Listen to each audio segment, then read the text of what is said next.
오늘 로마서 10장 2절과 3절을 통해서 지식 있는 열심인가 맹목적인 열의인가 라고 하는 주제로 함께 말씀을 나누려고 합니다. 우리 한국교회가 요즘 많이 반성하면서 좀 방향 전환하고 있는 게 있어요. 그게 뭐냐면 전에는 그냥 강단에서 선포하면 맹목적으로 아멘 했어요. 생각 없이 아멘하고 그냥 돌격 앞으로 했거든요. 그런데 이제는 우리에게 뭐가 필요하냐면 질문도 필요하고 토론도 필요해요. 질문을 하되 어떻게 질문해야 돼? 똑똑하게 질문해야 돼요. 똑똑하게 질문하고 또 그 일에 대해서 함께 토론하고 그리고 성경적인 답을 도출하고 거기에 우리가 올인할 수 있는, 그러면 가다가 이렇게 갔다가 다시 돌아오는 일이 없겠지요. 그래서 바른 길로 가기 위해서 이제는 자꾸 많이 생각할 수 있어야 돼요. 생각할 수 있어야 되고 충분히 알아야 되고 내가 안 것을 잘 분별할 줄 아는 이 일들이 우리에게 필요하다라고 하는 것이죠. 먼저 이렇게 질문하는 거예요. 열심히 있습니까? 열심히 하세요. 지난 금요일 날 우리 이제 어저께 문화의대학에서 그 행사를 하고 삼계탕들을 대접했어요. 오늘 우리가 먹은 삼계탕 출처가 어딘지 아십니까? 문화의대학을 통해서 우리가 제공받은 삼계탕을 맛있게 드셨어요. 근데 어제 삼계탕과 오늘 삼계탕의 차이가 있다면 오늘 삼계탕이 훨씬 잘 끓여져서 어제는 조금 질긴 감이 있었고 좀 이렇게 고생을 했는데 오늘은 술술 넘어가요. 누가 이렇게 목사님 배가 고팠나 보지? 아니요. 그러니까 오늘이 훨씬 더 잘 끓여진 거예요. 더 맛있는 삼계탕을 드신 거잖아요. 근데 그 삼계탕은 그냥 그 닭을 사갖고 와서 통 속에다 집어넣으면 삼계탕이 돼서 나오는 거죠. 굉장히 수고들을 많이 하셨어요. 제가 우리 교회에서 이렇게 늘 뵐 적마다 우리 7학년, 8학년들이 너무 수고가 많으시다. 7학년, 8학년들이 너무 수고가 많으시다. 그런데 하나님은 그 수고를 하나도 놓치지 않고 다 기억하신다는 사실을 여러분도 기억하시면 돼요. 근데 딱 금요일날 막 수고를 하시는데 제가 무슨 생각이 드냐면 이분들 오늘 저녁에 성경 공부 못 나올 것 같아. 제가 그 마음이 딱 들었어요. 왜냐하면 시간은 다 돼가는데 이 땀은 비오듯 하고 그리고 얼굴을 딱 보니 뭐 파김치가 괜히 파김치가 아니더라고요. 지치신 거예요. 지치신 거예요. 그래서 오늘 저녁에는 못 오시겠구나. 뭐 아니나 달라요. 가시더니 그냥 아웃되셔서 못 오시는 거죠. 그건 뭐 어쩔 수 없어요. 너무 지쳐있기 때문에 여러분 그러실 수도 있는 거죠. 우리가 정말 내게 열심이 있는가? 나는 열심히 있는 그리스도인이라고 말할 수 있나? 그러나 그 열심은 어디로 향하고 있는가? 이 질문을 우리에게 늘 해봐야 되는 거예요. 지난 시간 우리는 욥기를 통해서 한 가지 본질적인 질문 앞에 우리가 서봤거든요. 나는 하나님을 사랑하는가? 아니면 나 자신을 사랑하면서 하나님을 도구로 삼고 있는가? 이 질문 앞에 우리가 여러분 섰어요. 오늘은 또 다른 깊은 질문을 우리가 던져야 되는데요. 나는 열심히 신앙생활을 하고 있는가? 그렇다면 그 열심은 하나님을 바르게 아는 지식에 기초한 것인가? 자, 이 하나님을 바르게 아는 지식에 기초한 열심과 내가 본래 성격상, 기질상 나는 하면 열정적으로 해요. 이게 동일한 걸까요? 이게 동일한 게 아니에요. 마태복음 5장을 보시면 5장, 6장, 7장이 이 5장, 6장, 마태복음 5장, 6장, 7장을 뭐라 그래요? 산상보훈, 산상수훈이라고 말해요. 근데 그 중에 여기 마태복음 5장 1절로 12절까지를 팔복이라 그래요. 팔복. 팔복인데 그 팔복에 있는 내용들을 쭉 보시면 이 세상에서 사람들이 일반적으로 생각하는 것과는 반대예요. 온유한 자가 땅을 기업으로 받을 것이래요. 우리가 여러분 온유한 자가 땅을 기업으로 받아요? 세상에서 온유하면 땅을 기업으로 받습니까? 아니에요. 젓가락을 빨리 움직여 하나라도 더 가져와야 내가 더 큰 거 먹게 되고요, 더 좋은 거 갖게 되는 거예요. 차지하고 경쟁을 하는 게 세상이잖아요. 그러면 거기서 말하는 온유가 기질적인 건가? 아니요. 천성적인 건가? 아니에요. 예수 그리스도를 믿고 난 후에 변화되어져서 만들어진 기질이에요. 우리가 여러분 내 삶 가운데 구석구석 변화되지 않아도 되는 것은 하나도 없다는 거예요. 다 변화돼야지만 된다라고 하는 것을 생각합니다. 바울은 오늘 본문에서 이스라엘 백성들이 열심은 있으나 무엇이 없다고요? 올바른 지식이 없다고요. 세상에 제일 무서운 사람이 이런 사람이거든요. 예? 위축돼 갖고 있을 때는 아무것도 못한다 그래요. 조금 열심히 붙으면 물불 안 가리고 이것저것 다 하는데 결국 올바른 지식이 없기 때문에 교회를 망치게 되는 일도 너무나 많은 거예요.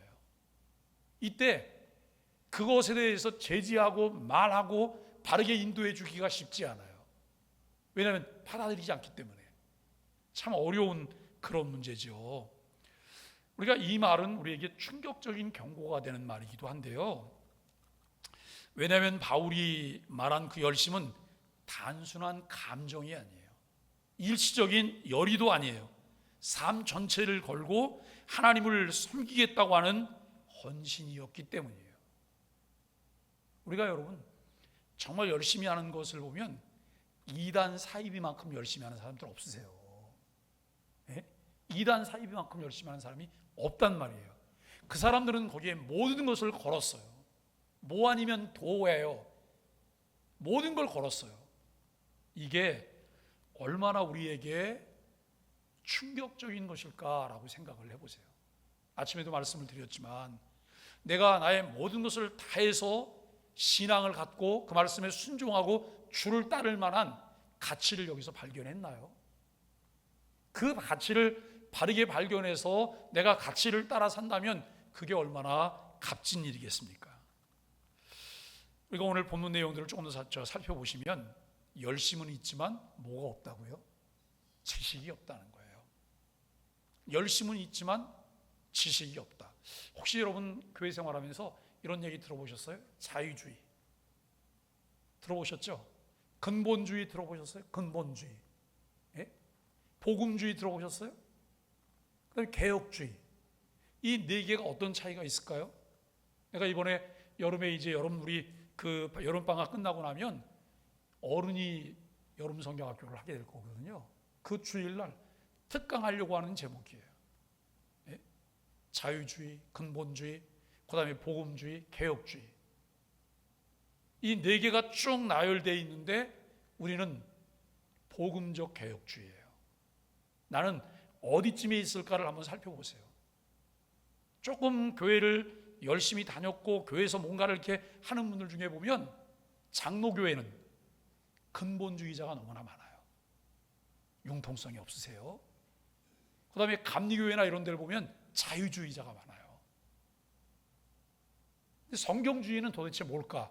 이 부분을 찾고 교정하는 작업이 우리에게 필요하잖아요. 그래서 우리가 신앙생활하면서 이런 교회를 만나는 것은 너무나 중요해요. 어떤 교회를 만날까? 그 교회가 지향하는 방향성은 어떤 것일까? 이 부분이 너무나 중요하다는 거예요. 바울이 로마서 10장에서 자신의 동족인 유대인들의 구원을 간절히 바라고 있습니다. 그러나 그는 냉정하게 평가를 해요. 그들이 하나님께 열심은 있으나 올바른 지식을 따른 것이 아니라는 거예요. 바울이 유대인들을 향해서 이런 평가를 하지만 이 평가는 단순히 그 유대인들만이 아니에요. 거기에는 누가 포함됐던 거예요? 자신이 포함됐던 거예요. 자신이. 그런데 그에게는 방향을 전환하고 이런 변화할 수 있었던 계기가 있었고 변화했어요. 깨닫고 난 다음에 그가 이와 같은 것을 이야기하고 있는 것을 우리가 보는데요. 유대인들은 성전 예배에 굉장히 열심이었어요. 율법을 준수하는데 철저했어요. 헌신과 교육에서 누구보다 열정적이었습니다. 그러나 그들의 열심은 하나님의 무엇을 모른다고요? 하나님의 의를 몰라요. 자기 의를 세우려는 방향으로 향하게 돼요. 그래서 늘 자기 중심이에요.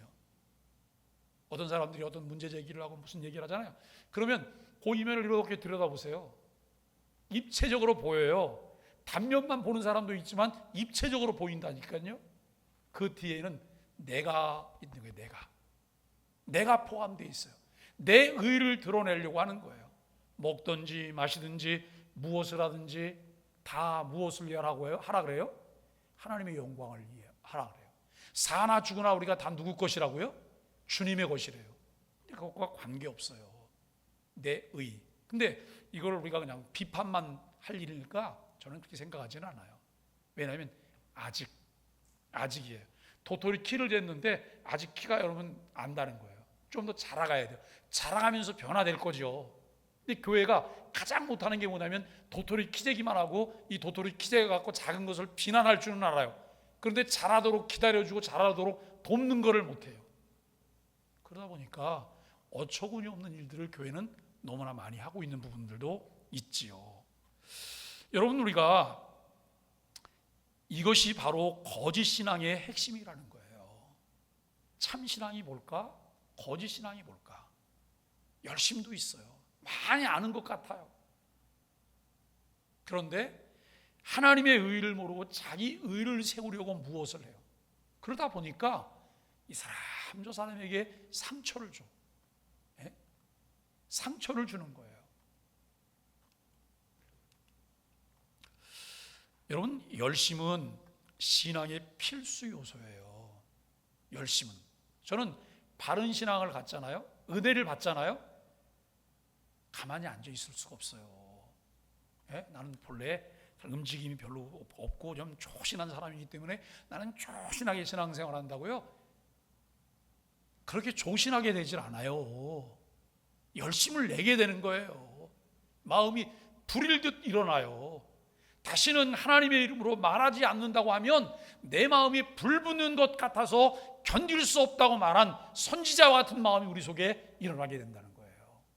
이게 하나님의 은혜며 하나님의 생명이 우리에게 제공하는 거예요. 이 열심은 신앙의 필수 요소지만 그것이 참된 지식 위에 세워지지 않으면 그 열심은 하나님께 영광을 돌리는 것이 아니라 오히려 자기 의를 드러내고 하나님께 복종하지 않는 반역으로 흐르게 된다는 거예요. 여러분, 사역리에 보면 짧은 사역리 중에도 이와 같은 문구들이 하나 들어있어요. 열심은 참되되 올바른 지식 위에 있어야 한다라고 하는 거예요. 자, 그러면 1번, 나는 열정도 없다. 2번, 열정은 있는데 하나님의 열심은 아닌 것 같다. 3번, 나는 열심히 하나님의 열심 위에 서 있다. 그런데 아직 좀 미흡하고 부족하다고 느껴져서 늘 주님의 도움을 구한다. 1, 2, 3번 중에 몇 번이세요? 제가 이렇게 물어보면 빨리 대답하는 분도 계신데 그러시면 안 돼요. 마음속으로만 대답하셔야 돼요. 네, 마음속으로만. 어떠세요? 1번이세요? 아니면 2번이세요? 3번이세요? 우리가 3번으로 가는 길이에요. 3번으로. 바울은 빌립보서에서 자신의 과거를 회상해봐요. 그가 자신의 과거를 반추하면서 여러분 이렇게 말합니다. 열심으로는 교회를 박해하고 율법의 의로는 흠이 없는 자라 그래요. 자, 열심으로는 교회를 박해하고, 이거 누가 할 수 있는 일인 거예요? 참 그리스도인요? 이건 마귀가 할 수 있는 일인 거예요. 그죠? 그런데 하나님을 사랑한다고 하면서 열심으로는 교회를 박해했어요. 그들이 여전히 여호와 하나님의 이름을 불러요. 하나님을 경외한다고 말해요. 그런데 그들은 메시아이신 그리스도를 알지 못해요. 자기 땅에 오지만 영접하지 않았어요. 그러므로 여러분, 열심으로 교회를 박해하고 율법의 의로는 흠이 없는 자라고 바울이 자기에 대해서 이야기를 하고 있는 거예요. 바울도 열심히 있었습니다. 그러나 그 열심은 복음을 모르던 시절 하나님을 향한 무지의 열정이었다는 거예요. 우리가 여러분 그런 말 하잖아요. 무식하면 뭐라고, 그 다음에 뭐라고 얘기해요? 용감하다고요. 무식하면 용감한데, 무식하면 용감한 사람하고 만나잖아요. 그럼 맨날 사건 처리만 하다 끝나야 돼요. 예? 하나님을 향한 무지한 열정이 바울 자신에게도 있었다는 거예요. 그러면 바울이 정말 무식한 사람이었을까요? 아니에요. 바울이 자기에 대해서 쭉 나열하는 빌립보서 3장의 이야기를 보잖아요. 그는 바리새인 중에 바리새인이에요. 예? 그가 여러분 유대교에 있는 사람이에요. 그리고 난지 8일 만에 할례도 받았어요. 가말리엘 문화에서 여러분 그는 공부를 했어요. 베냐민 지파 사람이에요. 모든 좋은 거는 다 그 앞에 붙여서 말할 수 있어요. 그럼에도 불구하고 그 자신을 향해서 하나님을 향한 무지한 열정이었다라고 말을 하고 있어요. 그는 예수 그리스도를 알지 못했고 자신의 의를 쌓기 위해 열심을 냈어요. 자신의 의를 쌓기 위해서. 여러분, 우리가 열심히 교회 나와서 예배하는 거 덕을 쌓는 거죠. 의를 쌓는 것 아닐까요? 지성이면 감천이라고 옛날에 여러분 불교나 유교 이런 거 하던 사람들이 그 새벽에 자기 신에게 뭔가 이렇게 복을 빌리려고 할 때 그들이 제일 먼저 뭐 해요? 일찍 일어나서 한겨울임에도 불구하고 지금처럼 온수가 잘 나오지도 않는 그때 목욕제기 해요. 네? 목욕제기하고 자기를 깨끗하게 하고 나서 가서 여러분 지성을 드리는 거예요. 왜요? 지성이면 감천이기 때문에. 신앙생활도 그게 필요할까요? 신앙생활도 그렇게 하면 될까요? 아니에요. 신앙생활은 막대 먹은 것처럼 하면 되나요? 그것도 아니에요. 우리가 잘 정리를 하시는 것이 필요해요. 여러분, 복음을 모르던 시절에는 하나님을 향한 무지한 열정이 있었고 그는 예수 그리스도를 알지 못했고 자기 의를 쌓기 위해 열심을 내었던 사람입니다. 그러나 그가 다메섹 도상에서 예수님을 만나고 나서 모든 것이 뒤바뀌었습니다. 하나님께서 기다리셨어요. 기다리고 기다렸더니 정말 하나님이 기다리셨어요. 이 바울이 대제사장에게 공문을 받아서 예수 믿는 사람들을 포박하려고 예루살렘에서 여러분 시리아라고 하는 나라 이 수도인 다마스커스까지 원정 가고 있는 거예요. 외국까지 원정을 가요. 무슨 월급을 받았는지 뭐 수당을 받았는지는 잘 모르겠습니다만 그가 그런 정도로 열정이 있던 사람이에요. 그런데 그 도상에서 예수님을 만나죠. 예수님을 만나고 난 이후에 그가 이 고백을 해요. 빌립보서 3장 8절에서 내 주 예수 그리스도를 아는 지식이 가장 고상하기 때문이다 라고 하는 거예요. 내가 가지고 있던 편견들 그리고 내 눈을 가렸던 무지함들 이것을 다 벗겨낸 거예요. 예수 그리스도를 아는 가장 고상한 지식이 그의 삶 자체를 완전히 바꿨어요. 방향이 달라졌어요.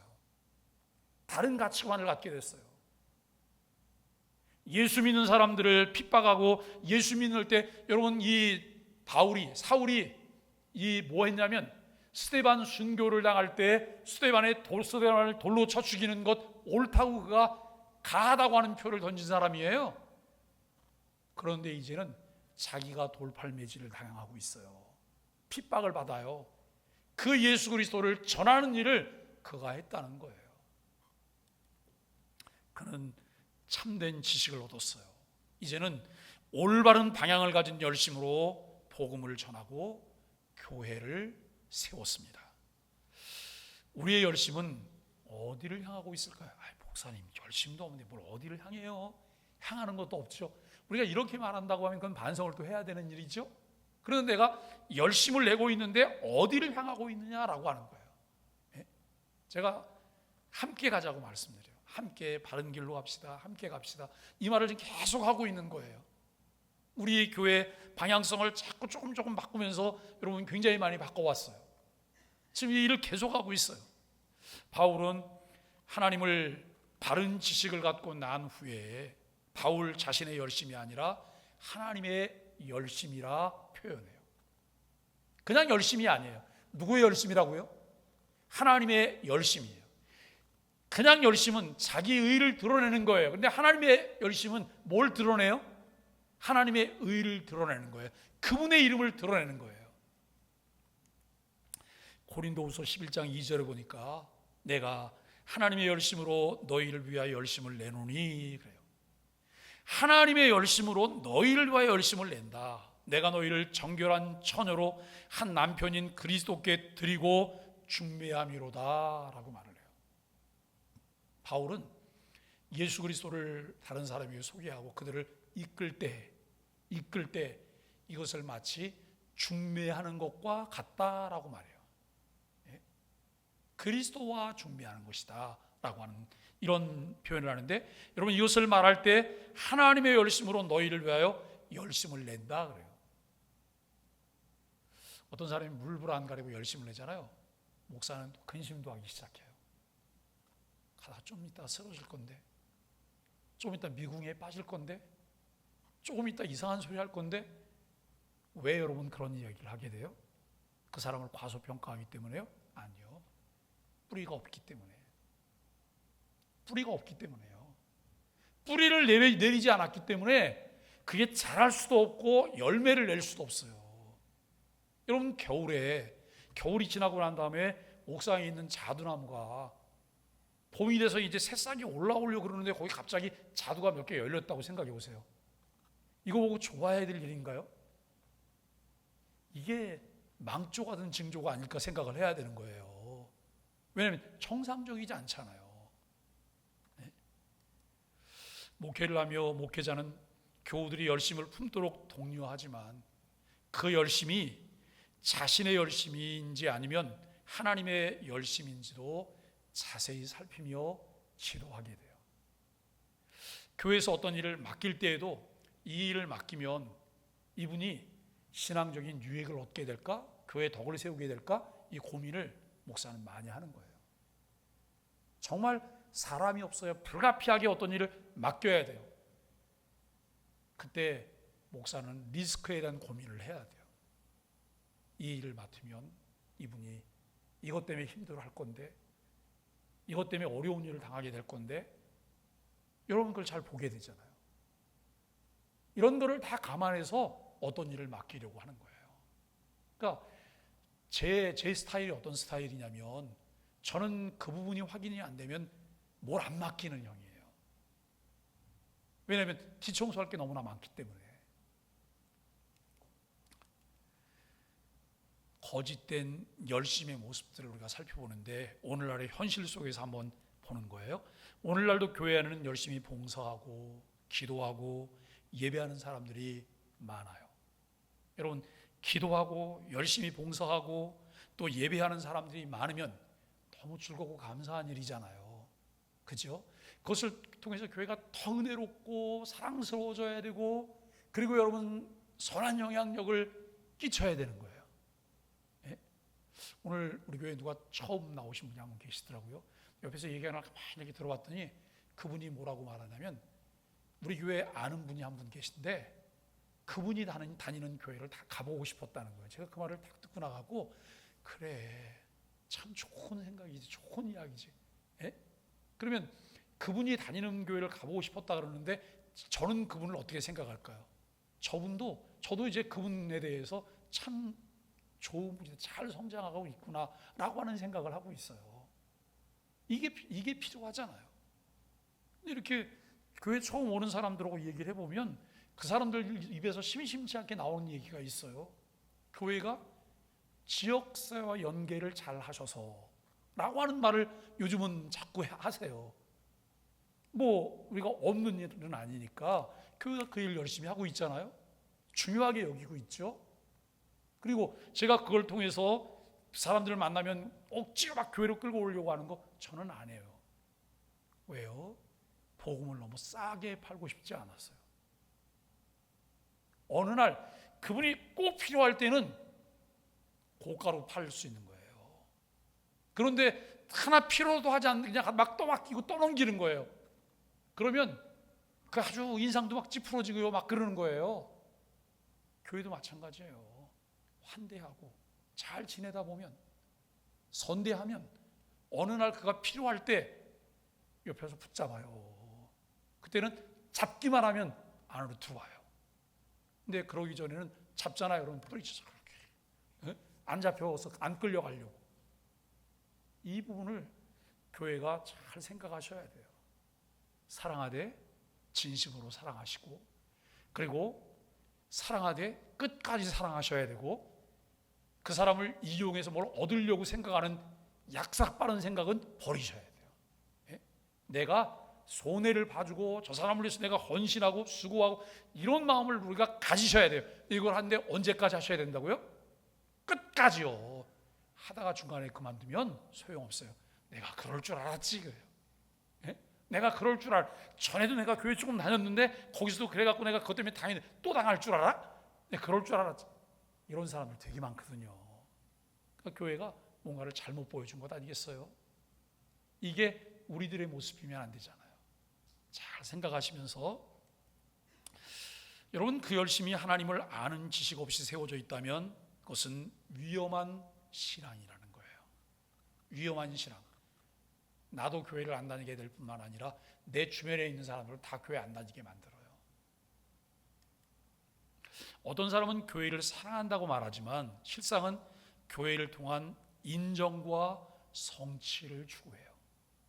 교회를 통해 뭔가 인정을 받기를 원하고 내가 원하는 것을 성취하기를 원하는 그런 마음이 있다고 하는 거예요. 어떤 사람은 하나님께 헌신했다고 말하지만 사실은 자신이 속한 공동체에서 위치를 지키기 위한 종교적 열심일 수 있다는 거예요. 내가 이거를 꼭 붙잡아야 돼. 이걸 해야 돼. 왜요? 내 위치를 지켜야 되기 때문에. 너무 안타까운 그런 일이죠. 어떤 이는 감정적인 열정은 풍부하지만 하나님 말씀과 진리에 대한 이해가 없기 때문에 고난이 오면 쉽게 흔들리고 넘어져요. 자, 예수님께서 이 복음서에서 하셨던 씨 뿌리는 비유가 있어요. 씨 뿌리는 비유에 4가지 밭이 나오죠. 4가지 밭은 사람들의 마음 상태를 말하는 거거든요. 그 마음 상태를 이렇게 보시면서 나는 어디에 속할까? 어떤 마음 상태에 나는 있을까? 요거를 한번 잘 또 살펴보는 것도 우리에게 유익이 되실 거예요. 그러한 열심은 결국 자신을 피폐하게 만들어요. 공동체를 허물고 복음을 왜곡하는 열매를 맺게 된다는 거예요. 이것은 결국 교회를 망가뜨려요. 하나님의 나라를 망가뜨려요. 어쩌면 이들이 생각하는 하나님은 성경이 계시한 하나님이 아닐 수도 있어요. 내가 각색해서 만든 하나님일 수 있다 이거예요. 이게 얼마나 위험할까 여러분 생각해 보셔야 합니다. 참된 지식이 이끄는 거룩한 열심이 있어요. 그러면 올바른 지식이란 무엇일까요? 요한복음은 우리에게 이렇게 말씀해요. 영생은 곧 유일하신 참 하나님과 그가 보내신 자 예수 그리스도를 아는 것이다 라고 말을 해요.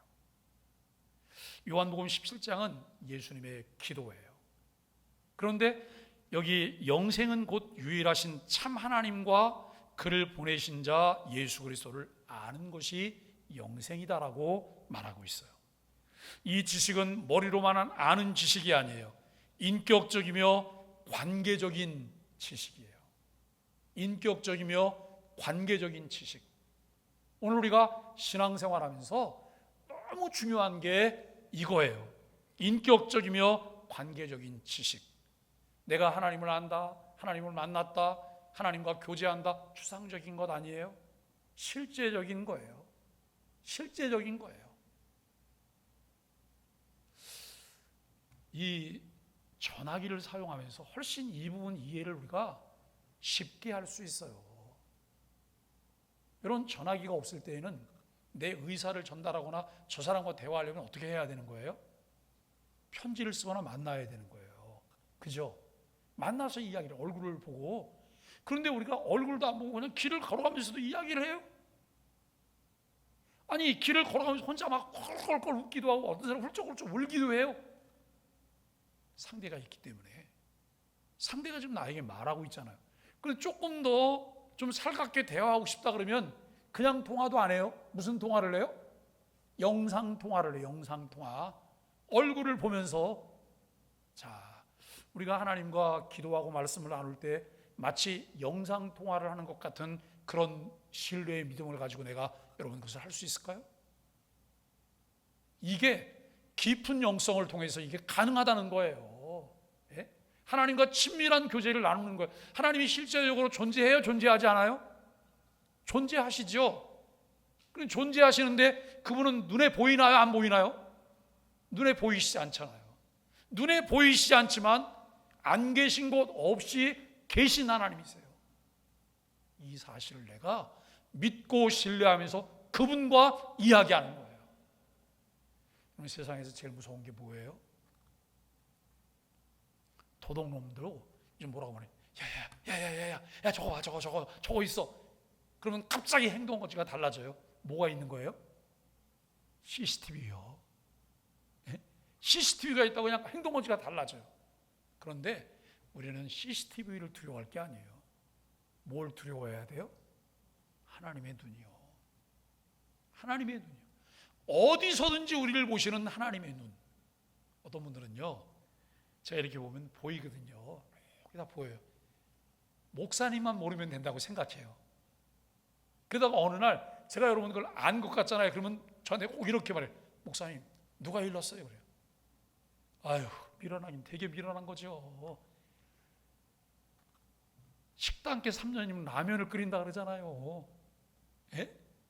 오래 목회하다 보면 다 보인다니까요. 저분이 왜 지금 고개를 돌리고 있는지 다 안다니까요. 아, 알고 있구나. 근데 알면 어떻고 모르면 어때요? 알아도 괜찮고 몰라도 괜찮은 그런 사이가 돼야 되는 것 아닐까요? 하나님께서 모르신다고 생각하세요? 하나님 다 아시잖아요. 그래서 우리는 하나님 앞에서 부끄러워서 견딜 수 없다고 생각하고 매일 여러분 쥐구멍 속에다 머리를 쳐박고 있나요? 아니요. 그럼에도 불구하고 하나님은 우리를 보고 뭐라고 말하냐면 귀엽다고 말씀하시고 이쁘다고 말씀하시고 자랑스럽다고 말씀하시고 사랑스럽다고 말씀하세요. 왜요? 하나님은 고슴도치 사랑이거든요. 네? 하나님이 아모스서를 통해 우리에게 이렇게 말했어요. 나는 너희만 알았다 그래요. 나는 너만 알았다고 말씀하세요. 그 하나님에게 우리가 사랑스럽지 않게 보이는 게 어디 있겠어요? 실수할 것도 아시고 좀 이따 넘어질 것도 아시고 좀 이따 배신 때릴 것도 하나님은 다 알고 계세요. 그럼에도 불구하고 하나님은 한치의 오차도 없이 변함없이 우리를 사랑하고 계신다는 사실을 믿으셔야 돼요. 어떻게 믿으셔야 되는 거예요? 뭐 때문에 그걸 믿게 되는 거예요? 성경에서 우리에게 그렇게 말씀하고 계시잖아요. 하나님이 못하는 게 딱 하나 있어요. 그게 뭐예요? 거짓말, 실없는 소리, 시거는 못하신다고 말해요. 그러면 그 하나님 말한 건 다 진짜잖아요. 그냥 그대로 믿고 받아들이고 그 하나님 앞에서 편안하고. 우리가 여러분 하나님을 아버지라고 부르잖아요. 하나님 아버지. 아버지라고 부를 때 그 아버지가 그냥 무섭기만 해요. 엄격하기만 하고 맨날 야단만 치고 그런 아버지로 생각하면 하나님이 좋겠어요? 아니에요. 그냥 어느 때는 아버지가 무뚝뚝하신 것 같아. 말도 잘 안 들어주는 것 같아. 그런데 그냥 내가 무슨 말만 하면 어떻게 들었는지 그걸 듣고 여러분 즉시 그걸 다 해놓으시는 아버지예요. 예? 그리고 내가 언제든지 응석도 부릴 수 있는 아버지예요. 이런 하나님 아버지세요? 그냥 하나님 이래 싸움나이다 저래 싸움나이다, 여러분 그런 하나님 아버지 아니신가요? 편안하게 하나님에게 내 생각을 말해. 하나님 요즘요 죽을 것 같아요. 왜? 아무개 권사님이 아주 미워갖고 죽을 것 같아요. 하나님 어떻게 손 좀 봐주세요. 이런 말을 할 수 있어요 없어요? 이런 말도 편안하게 할 수 있어야 돼요.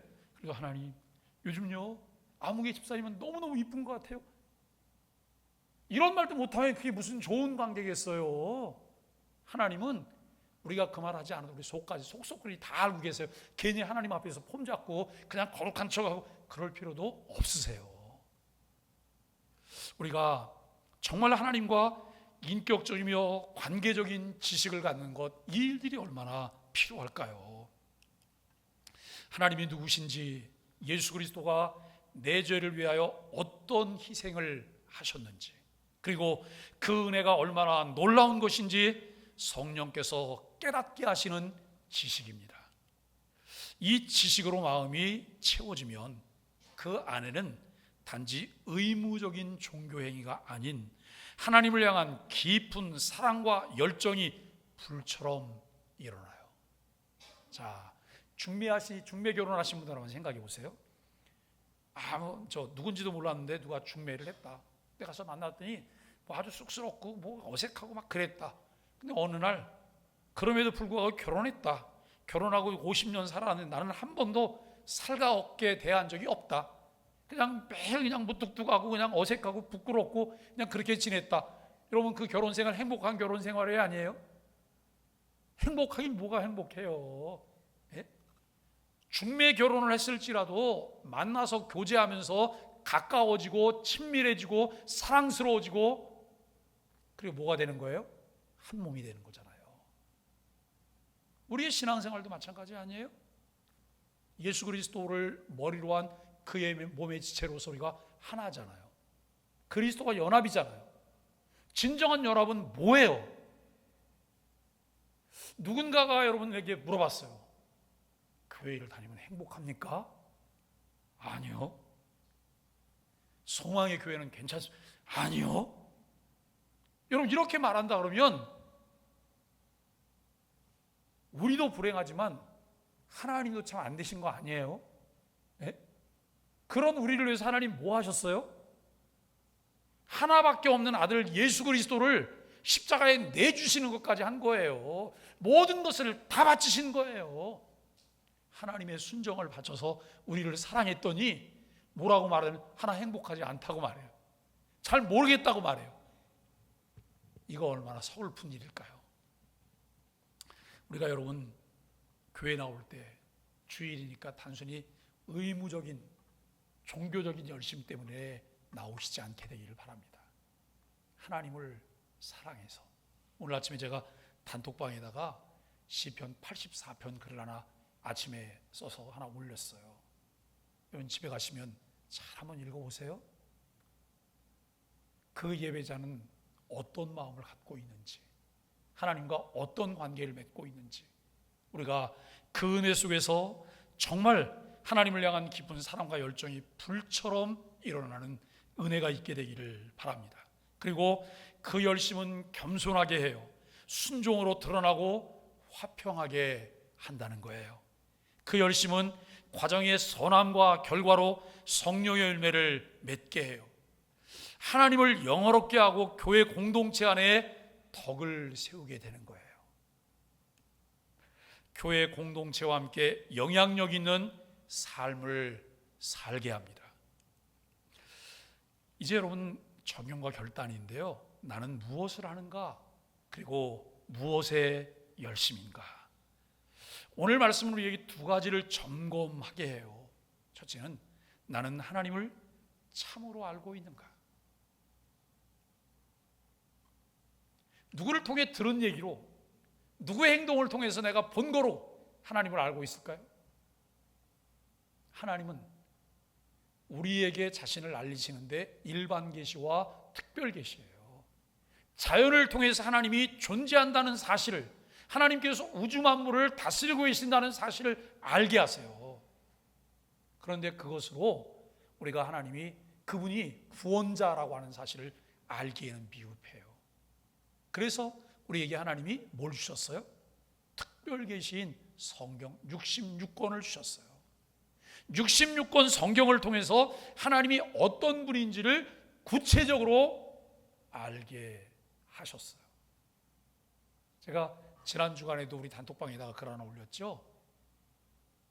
전도하다가 예수 믿지 않는 사람들이 질문하는 6가지 질문에 관해서 여러분 답을 객관적이고 성경적인 관점에서 답을 정리해서 올렸어요. 잘 한번 보세요. 그 내용을 잘 보시면 우리가 그 내용 가운데서도 여러분 하나님을 어떻게 할까? 어떤 사람이 그렇게 물어봐요. 왜 성경에 예수님의 어린 시절에 관한 이야기가 별로 없어요? 여러분 성경이 예수님의 자서전이에요? 자서전 아니에요. 성경은 구원에 관한 이야기예요. 구원에 관한 이야기에 필요한 내용들만 기록을 한 거예요. 하나님의 사랑은 다 기록되어 있어요? 다 기록되어 있지도 않아요. 왜요? 다 기록할 수가 없어요. 우리가 찬송가 보면 바다를 먹물로 삼고 하늘을 두루마리 삼아도 그 사랑을 다 기록할 수가 없다 그래요. 필요한 것만, 뭘 설명하는데 필요한 것만 기록한 것이 성경이에요. 단순한 정보나 지식, 교리의 나열이 아닌 하나님의 은혜와 공의, 거룩하심에 대한 인격적 깨달음이 우리들에게 있는가라고 하는 거예요. 두 번째는 나의 열심은 그 지식을 따라 움직이고 있는가? 내 열심은 하나님의 뜻을 이루기 위한 열심일까? 아니면 나를 위한 인정과 성취를 위한 것일까? 우리가 여러분 신앙생활 하는데 정말 주도 면밀하게 나는 자기주도적이다. 여기 자기주도적이라고 하는 말이 그저 상황에 끌려다니는 게 아니고 성경을 통해서 배운 하나님에 대한 바른 지식에 의해서 여러분 주도적으로 내가 신앙생활을 하고 있는가라고 하는 부분이에요. 그게 아니고 상황에 따라서 환경에 따라서 이렇게 변했다 저렇게 변했다가 종잡을 수 없는 신앙생활, 수동적인 신앙생활 이렇게 하고 있는가라고 하는 거예요.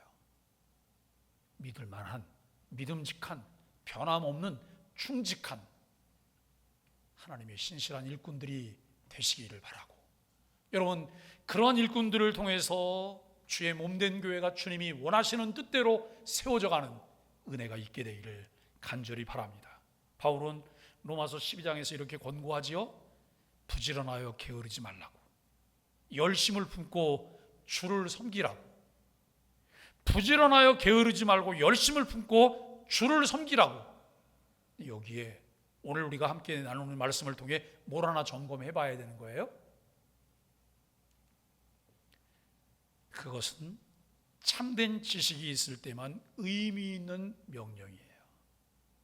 참된 지식이 있을 때만, 하나님을 아는 바른 지식이 있을 때만 부지런하여 게으름을 품지 말고 열심을 품고 주를 섬기라고 하는 이 말이 의미가 있는 거예요. 진리를 따라 뜨거운 신앙의 길을 가셔야 합니다. 우리는 뜨겁고도 깊은 신앙을 가져야 합니다. 덥지도 차지도 않은 미지근한 신앙이 아니라 덥든지 차든지 해야 된다는 것이죠. 맹목 속에 사는 종교인이 아니라 분명한 지식에 따라 하나님에게 순복할 줄 아는 그리스도인이어야 한다는 것이죠. 감정만 앞세우는 맹목적인 열의도, 지식만으로 냉랭한 정통주의에 머무는 것도 하나님이 기뻐하시는 신앙은 아닙니다.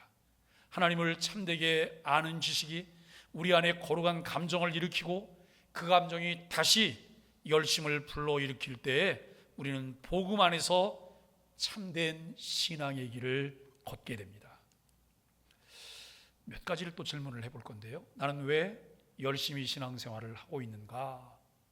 근데 여기 나는 왜 라고 하는 말을, 이 질문을 본인에게 적용하려면 열심히 하는 사람이어야 되는 거예요. 열심히 안 하는 사람에게 이 질문을 할 수가 없어요. 이 질문 자체가 성립이 안 되는 거예요. 우리가 여러분 열심히 한다는 걸 전제로 하시고 이 질문에 대답을 한번 해보세요.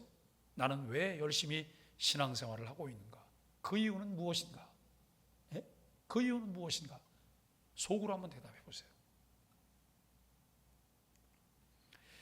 나의 신앙은 지식이 있는 열심인가? 아니면 무지한 열정인가? 제가 이제 고민하는 지점이 이 지점이에요. 교회를 오랫동안 다녔어요. 오랫동안 다니다 보면 이렇게 저렇게 들은 게 너무나 많아요.